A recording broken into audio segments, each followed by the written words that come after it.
বর্তমান সরকারের ব্যর্থতার সবচেয়ে বড় প্যারামিটার হবে জুলাই গণআন্দোলনে নিহত শহীদদের হত্যাকারীদের বিচার করতে না পারা। গত ১৬ বছরে আমরা একটা স্বৈরাচার সিস্টেমকে চালু রাখতে সহযোগিতা করেছি। এ দায় আমাদের সবার।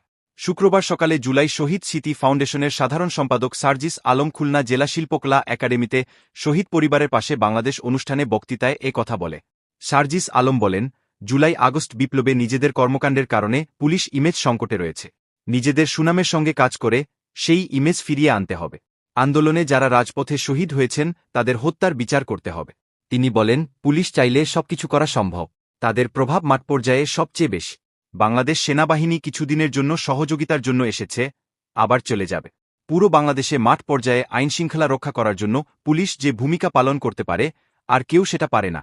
যাদের কাছে প্রত্যাশা সবচেয়ে বেশি তাদের কাছেই চাওয়াগুলো বেশি হয়। আমরা এখনও আপনাদের প্রতি আস্থা হারাইনি। আমরা আস্থাটা রাখতে চাই।